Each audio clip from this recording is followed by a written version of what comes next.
ವಿದ್ಯಾರ್ಥಿಗಳ ಮೇಲೆ ಲಾಠಿ ಪ್ರಯೋಗ ಮಾಡಿದ ಭ್ರಷ್ಟ ಮೋದಿ ಸರ್ಕಾರಕ್ಕೆ, ವಿದ್ಯಾರ್ಥಿಗಳ ಮೇಲೆ ಲಾಠಿ ಪ್ರಯೋಗ ಮಾಡಿದ ಭ್ರಷ್ಟ ಮೋದಿ ಸರ್ಕಾರಕ್ಕೆ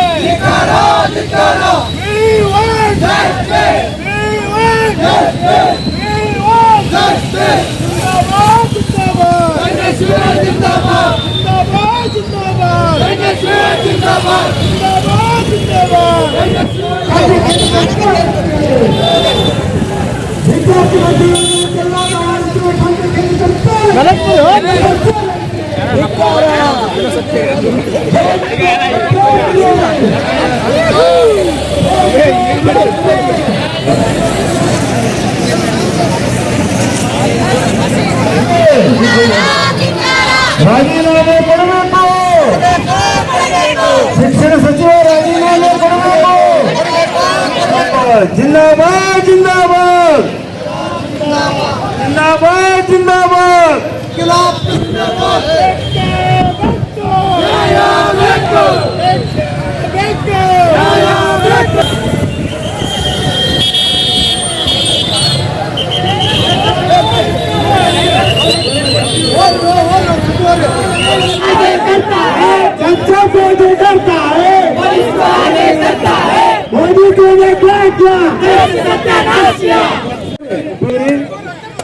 ಆರಾಮಾಗಿ ಒಳ್ಳೆಯವರು ತಮ್ಮೆಲ್ಲರಿಗೂ ಮತ್ತೊಮ್ಮೆ ಶಾಸಕರ ಪರವಾಗಿ ಡಾಕ್ಟರ್ ಬಿಆರ್ ಕಾಶಪ್ಪನವರ ಪರವಾಗಿ ಎನ್ಎಸ್ಎ ಪರವಾಗಿ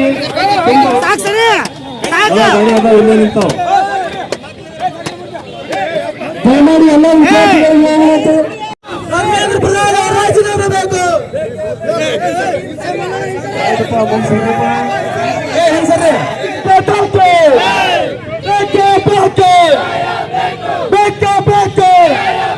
ವಿದ್ಯಾರ್ಥಿಗಳ ಜೀವನದಲ್ಲಿ ಆಟ ಆಡುತ್ತಿರುವ ಕೇಂದ್ರ ಸರ್ಕಾರಕ್ಕೆ, ವಿದ್ಯಾರ್ಥಿಗಳ ಜೀವನದಲ್ಲಿ ಆಟ ಆಡುತ್ತಿರುವ ಕೇಂದ್ರ ಸರ್ಕಾರಕ್ಕೆ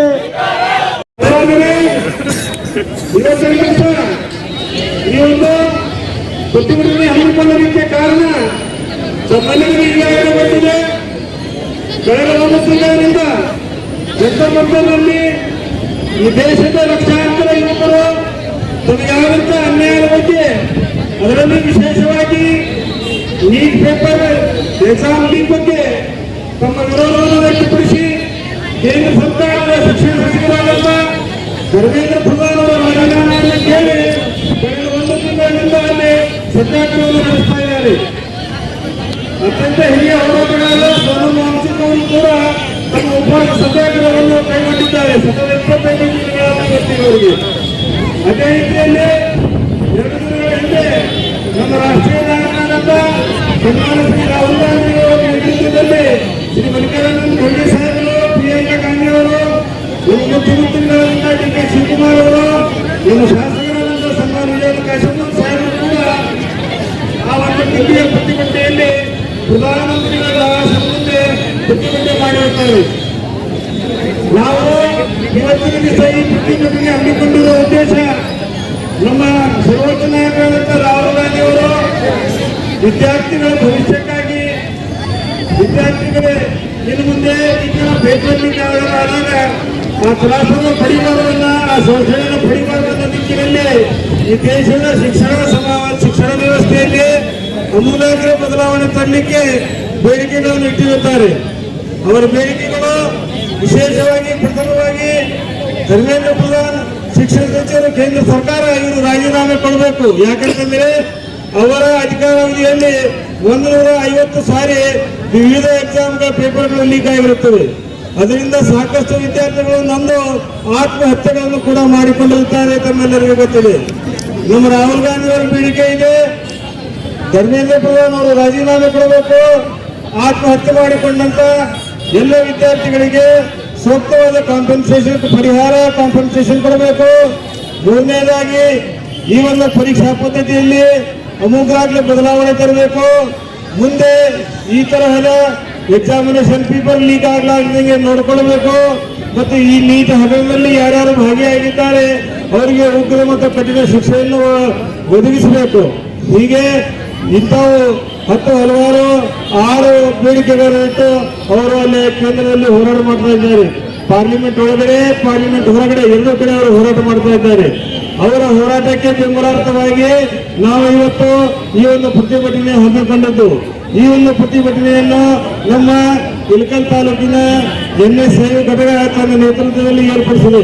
ಈ ಒಂದು ಪ್ರತಿಭಟನೆಗೆ ಸಾಥ್ ಕೊಟ್ಟಂತ ಎಲ್ಲಾ ಕಾಲೇಜಿನ ವಿದ್ಯಾರ್ಥಿಗಳಿಗೆ ಅವರ ಬೋಧಕ ಸಿಬ್ಬಂದಿಗಳಿಗೆ ಕಾಲೇಜುಗಳ ಚೇರ್ಮನ್ಗಳಿಗೆ ತಮ್ಮ ಸ್ವಸಹಾಯದಿಂದ ಸ್ವಯಂ ಪ್ರೇರಿತವಾಗಿ ಇದರಲ್ಲಿ ಭಾಗವಹಿಸಿಕೊಂಡಿದ್ದಕ್ಕೆ ತಮ್ಮೆಲ್ಲರಿಗೆ ಧನ್ಯವಾದಗಳನ್ನು ತಿಳಿಸುತ್ತಾ ಈಗ ಈ ಸಭೆಯನ್ನು ಉದ್ದೇಶಿಸಿ ಶ್ರೀ ಶರಣ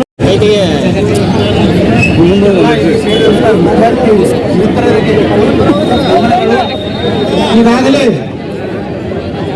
ನಮ್ಮ ಇಳಕಲ್ ಬ್ಲಾಕ್ ಕಾಂಗ್ರೆಸ್ ಅಧ್ಯಕ್ಷರಾದಂತ ಅಬ್ದುಲ್ ಅಜಾಕ್ ತಡ್ಗಾರ್ ಅವರು ಈ ಹೋರಾಟದ ಬಗ್ಗೆ ಮತ್ತು ಮಾನ್ಯ ಶ್ರೀ ರಾಹುಲ್ ಗಾಂಧಿ ಅವರು ಮತ್ತು ಇನ್ನಿತರ ನಾಯಕರು ನಮ್ಮ ಹೈಕಮಾಂಡ್ ಅವರು ಇಟ್ಟಂತ ಬೇಡಿಕೆಗಳ ಬಗ್ಗೆ ಸಾಕಷ್ಟು ಹೇಳಿದ್ದಾರೆ.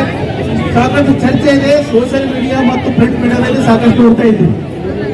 ಈಗ ಮುಖ್ಯವಾಗಿ ಹೇಳೋದೇನೆಂದ್ರೆ ಈಗಿನ ದಿವಸ ಈಗ 2 ದಿವಸ ಸುಮಾರು 20ನೇ ತಾರೀಕು ಇವತ್ತಿನಿಂದ ನಾನೊಂದಿಷ್ಟು ಬೇರೆ ವಿಷಯಗಳನ್ನು ನಮ್ಮ ಅಧ್ಯಕ್ಷರು ಹೇಳಿದ್ರು 2 ನಿಮಿಷದಲ್ಲಿ ಹೇಳ್ರಿ ಅಂತ. ಆದ್ರೆ 2 ನಿಮಿಷದಲ್ಲಿ ಮುಗಿದಿಲ್ಲ. ಸ್ವಲ್ಪ ಒಂದಿಷ್ಟು ವಿಚಾರಗಳನ್ನ, ಯಾಕಂದ್ರೆ ಇಲ್ಲಿ ಮುಂದಿನ ದೇಶದ ಭವ್ಯ ಭಾರತದ ನಿರ್ಮಿಸ್ತಕ್ಕಂಥ ಜನತೆ ಎಲ್ಲ ವಿದ್ಯಾರ್ಥಿ ಬಂಧುಗಳಿಗೆ ಸೇರಿದ್ದೀನಿ. ಅದಕ್ಕೆ ನಿಮ್ಗೆ ಗೊತ್ತಿಗಾರೋ ಗೊತ್ತಿಲ್ಲ, ಬಹಳಷ್ಟು ಜನರಿಗೆ ಗೊತ್ತಿರ್ಬೋದು, ಆದರೂ ಸಹಿತ ಕೆಲವೊಂದು ವಿಷಯಗಳನ್ನ ಹಂಚಿಕೊಳ್ತಾ ಇದ್ದೀನಿ. ಇವತ್ತು ಬಹಳ ಮಂದಿ ನೋಡಿರ್ಬೋದು, ನಮ್ಮ ವರಿಷ್ಠ ನಾಯಕಿ ಶ್ರೀಮತಿ ಸೋನಿಯಾ ಗಾಂಧಿ ಅವರು ಒಂದು ಲೇಖನ ಬರ್ತಾರೆ ಹಿಂದೂ ಪತ್ರಿಕೆಯಲ್ಲಿ.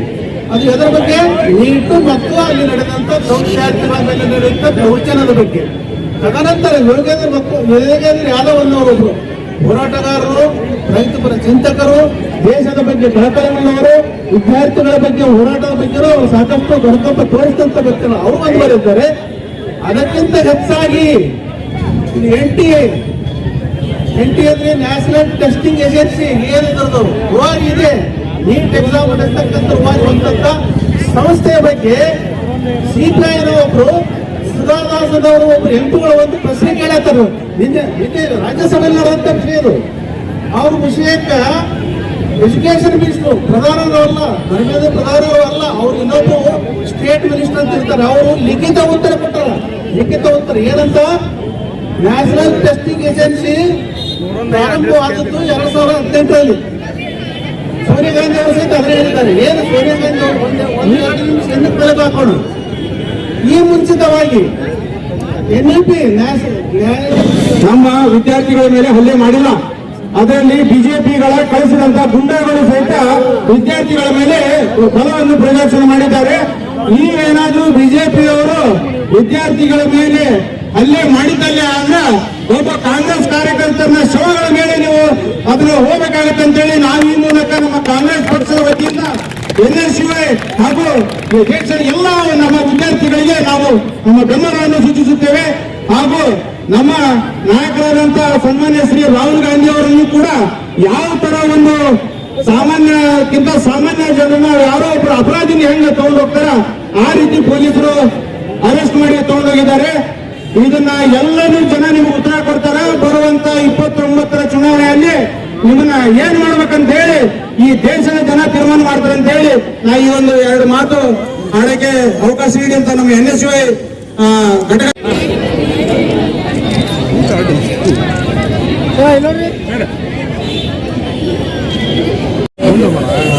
ಈ ಒಂದು ಮನವಿಯು ಮಾನ್ಯ ರಾಷ್ಟ್ರಪತಿಗಳಿಗೆ ಅಡ್ರೆಸ್ ಇದೆ. ಸೊ ಈ ಮನವಿಯಲ್ಲಿ ಇರುವಂತಹ ಅಂಶಗಳನ್ನೆಲ್ಲ ಪರಿಶೀಲಿಸಿ ನಾನು ಮಾನ್ಯ ಜಿಲ್ಲಾಧಿಕಾರಿಗಳ ಮುಖಾಂತರ ಇದನ್ನು ರಾಷ್ಟ್ರಪತಿಗಳಿಗೆ ತಲುಪಿಸುವಂತ ವ್ಯವಸ್ಥೆಯನ್ನು ಮಾಡ್ತೇನೆ.